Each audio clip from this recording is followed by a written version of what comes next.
আজকের এই মানববন্ধনের সংগ্রামী সভাপতি, আমাদের অত্যন্ত প্রাণপ্রিয় নেতা, বঙ্গবন্ধু সৈনিক লীগ কেন্দ্রীয় কার্যনির্বাহী কমিটির সংগ্রামী সভাপতি এম এ কাসেম, উপস্থিত আছেন বঙ্গবন্ধু সৈনিক লীগ কেন্দ্রীয় কার্যনির্বাহী কমিটির সিনিয়র সহসভাপতি, যোদ্ধাহত বীর মুক্তিযোদ্ধা, যার হুঙ্কারে সেই পাকিস্তানি দুর্গন্ধ প্রতাপশালী সামরিক সরকার কেঁপে উঠত, আমাদের অত্যন্ত প্রিয় নেতা জনাব আনোয়ার হোসেন পাহাড়ির প্রতীক। উপস্থিত আছেন বঙ্গবন্ধু সৈনিক কেন্দ্রীয় কমিটির সংগ্রামী সহসভাপতি, বাংলাদেশ আওয়ামী লীগ কেন্দ্রীয় সমাজ কল্যাণ উপকমিটির সংগ্রামী সদস্য ডক্টর আমিনুল। উপস্থিত আছেন বঙ্গবন্ধু সৈনিক লীগ কেন্দ্রীয় কমিটির সংগ্রামী সহসভাপতি সাখাওয়াত হোসেন। উপস্থিত আছেন বঙ্গবন্ধু সৈনিক লীগ কেন্দ্রীয় কমিটির সংগ্রামী সহসভাপতি বিশিষ্ট শিক্ষা অনুরাগী মুন্সি ফারুক আহমেদ। উপস্থিত আছেন সহসভাপতি আব্দুর রাজ্জাক। উপস্থিত আছেন বঙ্গবন্ধু সৈনিক লীগ কেন্দ্রীয় কমিটির দীর্ঘদিনের পরীক্ষিত সংগ্রামী নেতা যুগ্ম সাধারণ সম্পাদক রাসেল মুন্সি, সমাজ কল্যাণ সম্পাদক এম এ আওয়াল। উপস্থিত আছেন বঙ্গবন্ধু সৈনিক লীগের আরেক কেন্দ্রীয় সম্পাদক ইঞ্জিনিয়ার রাকিবুল ইসলাম। উপস্থিত আছেন বঙ্গবন্ধু সৈনিক লীগ কেন্দ্রীয় কমিটির দপ্তর সম্পাদক নুরুল আহমদ পাটোয়ারি সহ বঙ্গবন্ধু সৈনিক লীগ ঢাকা মহানগর দক্ষিণের সংগ্রামী সভাপতি সাইফুল ইসলাম, সাধারণ সম্পাদক ইসমাইল হোসেন, ঢাকা মহানগর উত্তরের সংগ্রামী ভারপ্রাপ্ত সভাপতি সুনীল বিশ্বাস, ভারপ্রাপ্ত সাধারণ সম্পাদক জুয়েল খন্দকার সহ যারা উপস্থিত হয়েছেন কেন্দ্রীয় কার্যনির্বাহী কমিটির পক্ষ থেকে আপনাদের সবাইকে আমি সংগ্রামী অভিনন্দন ও রক্তিম শুভেচ্ছা। সংগ্রামী সাথী ও বন্ধুরা, ইতিমধ্যে আমি বলেছি এই জিয়া রহমানের তথাকথিত কবর উচ্ছেদের জন্য বঙ্গবন্ধু সৈনিক লীগ আজকে একটি চারা রোপণ করেছে। যতদিন পর্যন্ত এই জিয়া রহমানের তথাকথিত কবর সংসদ ভবনের এলাকার ভিতর থেকে অপসারণ করা না হবে, আমরা ধারাবাহিকভাবে এই অপসারণের জন্য আমরা প্রোগ্রাম দিয়ে থাকবো। সংগ্রামী সাথী ও বন্ধুরা, আপনারা লক্ষ্য করেছেন বিভিন্ন সাক্ষাৎকারে, বিভিন্ন টিভি ফুটেজে, বিভিন্ন টক শোতে আমরা দেখেছি 1981 সালের 30শে মে দিবাগত রাতে চট্টগ্রাম সার্কিট হাউসে এই কুলাঙ্গার জিয়াউর রহমান বঙ্গবন্ধুর হত্যার পরিকল্পনাকারী জিয়াউর রহমান সার্কিট হাউসে সাদা পাজামা, সাদা পাঞ্জাবি পরিহিত অবস্থায় রাত 1টা পর্যন্ত চট্টগ্রাম মহানগর বিএনপির সাথে তখন সভা করেছিলেন। তৎকালীন চট্টগ্রাম মহানগরের বিএনপির সাধারণ সম্পাদক কিছুদিন আগে একটা সাক্ষাৎকার দিয়েছে যে আমি 1টার সময় যখন ওখান থেকে আসি তখন জিয়াউর রহমানের পরনে ছিল সাদা পাজামা, সাদা গেঞ্জি, এবং তৎকালীন সময়ে মেজর মুজাফফর সকালবেলা যখন জিয়াউর রহমানের লাশ বারান্দায় পড়েছিল, মেজর মুজাফফর সেই লাশকে পাহারা দিচ্ছিলেন। তখনকার সময়ে সেই এলাকার থানার ওসি লাশকে সেখানে শনাক্ত করতে গিয়েছিলেন। তারা দেখেছেন বারান্দায় জিয়াউর রহমানের লাশ সাদা গেঞ্জি পাজামা পরা অবস্থায় পড়ে রয়েছে, কিন্তু মেজর মুজাফফর তখন এই সুরক্ষার রিপোর্ট সেই সময়ের থানার ওসিকে করতে দেন নাই, থানার ওসিকে ফিরিয়ে দিয়েছিলেন। এবং তার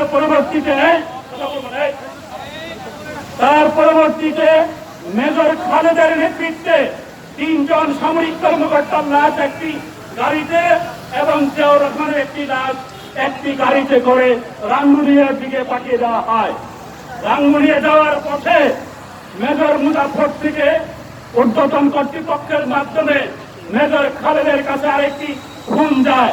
সেই ফোনটি পাওয়ার পর মেজর খালেদ 3 জন সামরিক কর্মকর্তার লাশ রাঙ্গুনিয়ার দিকে পাঠিয়ে দেয় এবং জিয়াউর রহমানের লাশ এই যে হালদা নদীর উপরে যে ব্রিজ, সেই ব্রিজের উপরে দাঁড় করে রাখে। সেখানে পরবর্তী সময়ে গান অর্ডার দিয়ে জিয়াউর রহমানের লাশকে পুড়িয়ে সেই গাড়িটা হালদা নদীতে ফেলে দেওয়া হয়। আমরা বিস্মিত, সারা জাতি বিস্মিত যে কিভাবে একটা সারা জাতি সাথে প্রতারণা করে 1981 সালের 30 মে 2 দিন পরে সে রাঙ্গুনিয়ার পাহাড় থেকে একটি তথাকথিত সামরিক সদস্যের লাশ তুলে এনে ঢাকায় নিয়ে এসে টোটাল জাতির সাথে প্রতারণা করে, টোটাল জাতির সাথে ব্ল্যাকমেল করে জিয়ার নামে সেখানে কবরস্থ করা হয়। আমরা শেয়ার করে বলে দিতে চাই, এটা মুক্তিযুদ্ধের বাংলাদেশ, এটা 30 লক্ষ শহীদের রক্তের অর্জন করা বাংলাদেশ, এটা 2 লক্ষ মা বোনদের ইজ্জতের বিনিময়ে অর্জিত বাংলাদেশ। এই বাংলাদেশের স্বাধীন বাংলাদেশের সংসদ ভবনের সামনে জিয়াউর রহমান সহ তথাকথিত যে স্থাপনাগুলো রয়েছে, আপনারা জানেন সংসদ ভবনের পিছনে যে লেকটি আছে, এই লেকটি একটি চাপ, এই লেকটি একটি চাপ, তাদের মাঝখানে একটি ব্রিজ করে টোটাল সৌন্দর্যটাকে নষ্ট করে দেওয়া হয়েছে। আমরা সেই ব্রিজ সহ মহান মুক্তিযুদ্ধে যারা বিরোধিতা করেছে, চিহ্নিত রাজাকার, চিহ্নিত কুলাঙ্গার, মুক্তিযুদ্ধের বিরোধিতাকারী শাহরিজুর রহমান সহ মুজিবুর রহমান যাদবিয়া এবং সবুর খান সহ যত কবর এই সংসদ ভবনের এরিয়ার মধ্যে রয়েছে, প্রত্যেকটা কবর আগামী 16 ডিসেম্বর আমাদের সুবর্ণ জয়ন্তীর আগে অবশ্যই অপসারণ করতে হবে। না হলে বঙ্গবন্ধু সৈনিক জানে কিভাবে সেই কবর উচ্ছেদ করতে হয়, কিভাবে সেই পন্থী উচ্ছেদ করতে হয়। সংগ্রামী সাহায্য বন্ধুরা, আপনারা অনেকক্ষণ থেকে কষ্ট করে আমাদের সাথে একাত্মতা ঘোষণা করেছেন, আমরা আপনাদেরকে ধৈর্য ত্রুটি ঘটাবো না। পাশাপাশি মাননীয় সংসদের যে মালিক, আপনারা জানেন সংসদের মালিক থাকেন সংসদের স্পিকার। জাতীয় সংসদের স্পিকার হলো টোটাল সংসদের মালিক। আমরা স্পিকারের কাছে জোরালো দাবি জানাতে চাই, আপনি বঙ্গবন্ধুর আদর্শের একজন পরীক্ষিত সৈনিক, আপনি বঙ্গবন্ধুর আদর্শ লালন করেন, ধারণ করেন। অতএব আমাদের দাবি অনুযায়ী আগামী ডিসেম্বরের 16 তারিখের পূর্বে এই তথাকথিত জিয়াউর রহমানের কবর, লেকের উপরে ব্রিজ, রাজাকারদের কবর উচ্ছেদ করতে হবে। না হলে এই আন্দোলন আজকে যারা বিক্ষোভন আমরা করেছি, সেই আন্দোলন তীব্র থেকে তীব্র করে পরিণত হবে। সংগ্রামী সাহায্য বন্ধুরা, আমরা কিছুক্ষণ পরে আমরা ইতিমধ্যে কথা বলেছি মাননীয় স্পিকারের সাথে, কথা বলেছি স্পিকারের টিএসের সাথে, প্রাইভেট সেক্রেটারির সাথে।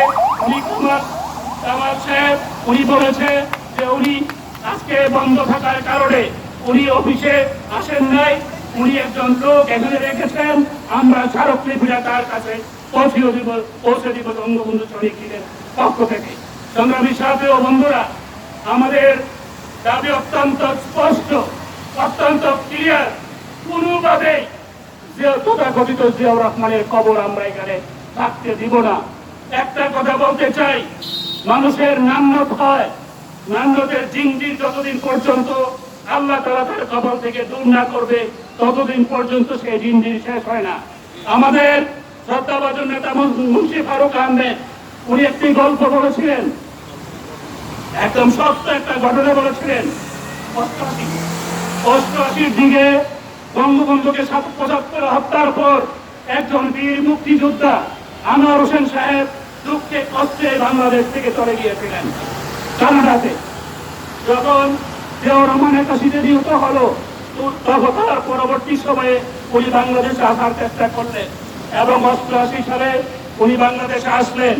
আসার পরে ওনার যে মুক্তিযুদ্ধের বন্ধু বান্ধব ছিল, মুক্তিযুদ্ধের বীর সেনানীরা ছিল, তাদের উনি ডাকলেন, বললেন আসো তোমাদেরকে দিয়ে আমি আজকে বিকালে একটু খাওয়া দাওয়া করবো, একটু সত্য করে আমরা একসাথে খাবো। স্বাভাবিক কারণ 88 সাল, খাওয়ার কথা শুনলে একটু লোক সবাই লাগে। 1 থেকে 150 সেই সময়ের মুক্তিযোদ্ধা